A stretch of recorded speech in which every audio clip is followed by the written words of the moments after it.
ایک بہن نے کویسچن کیا تھا کہ بعض لوگ یہ بی بی فاطمہ رضی اللہ تعالی عنہا کے معجزے کے نام سے کتابیں پڑھتے ہیں، اور بعض 10 بیویوں کی کہانی پڑھی جاتی ہے، اور ارادہ یہ ہوتا ہے کہ اس کو پڑھیں گے تو اس سے برکت ہوگی اور مشکلات وغیرہ حل ہو جائیں گی، تو اس کا پڑھنا کیسا ہے؟ تو یہ ہم آپ کی خدمت میں عرض کر رہے تھے کہ پہلی بات یہ ہے کہ جو اس قسم کے کتابچے لکھے گئے ہیں، اس میں کسی کو انکار نہیں ہو سکتا کہ کسی صاحب علم شخص نے نہیں لکھے ہیں، بلکہ اس کے لکھنے والے کا نام تک نہیں معلوم، مجہول شخص نے لکھے ہیں۔ اور ہمارے مطالعے کے مطابق جس کسی نے لکھنے کی کوشش کی ہے، اس نے ویسے تو خاندان رسالت کی عزت اور عظمت بڑھانے کی کوشش کی ہے، لیکن معاملہ یہ ہوتا ہے کہ جب کسی غیر عالم کے ہاتھ میں قلم آ جائے تو وہ اچھے قصد و ارادے سے بھی کام کرے تو بسا اوقات الٹا ہی کام کر دیتا ہے، جس کو یوں کہا جائے کہ نادان دوست سے دانا دشمن بہتر ہے، ایسا ہو جاتا ہے۔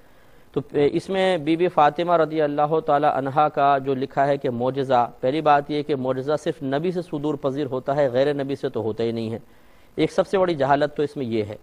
دوسری بات یہ کہ جا بجا اس میں ایسی چیزیں ہیں کہ جن پر اگر غور و تفکر کیا جائے تو خاندان رسالت کی عظمت کے بالکل منافی چیزیں ہیں، جس کو پڑھ کر یقینی سی بات ہے کہ ایک شخص کا ایمان متزلزل ہو سکتا ہے۔ اس میں بہت ساری بے ادبیاں نادانستہ یا دانستہ طور پہ کسی نے لکھ دی ہیں، تو ہماری گزارش یہ ہے کہ اس قسم کے کتابچے جن کے لکھنے والے کا پتہ نہیں اور علمی لحاظ سے اونچ نیچ بھی لوگوں کو معلوم نہیں ہوتی ہے، تو وہ عقیدت کے اندر ایسی باتیں پڑھ دیتے ہیں جو خود عقیدت کے خلاف ہوتی ہیں، تو اس سے بہتر ہے کہ ان کو ترک کیا جائے اور قرآن عظیم پڑھا جائے۔ قرآن عظیم ایک ایسی کتاب ہے جس میں شک کی کوئی گنجائش نہیں ہے۔ اگر آپ کو مشکلات کا حل چاہیے، آپ کو برکت چاہیے، آپ گھر میں قرآن مجید پڑھیں، اور پڑھنے کے بعد اللہ تبارک و تعالیٰ کی بارگاہ میں دعا کریں، انشاءاللہ دیکھیں آپ کی مشکلات کیسے حل ہوتی ہیں۔ تو اس قسم کے کتابچوں کو ہرگز نہ پڑھا جائے۔ ان میں نے جیسے کہ آپ کو عرض کیا کہ بہت ساری ایسی باتیں لکھی ہیں کہ جو خاندان رسالت کی عظمت کے بالکل خلاف باتیں ہیں،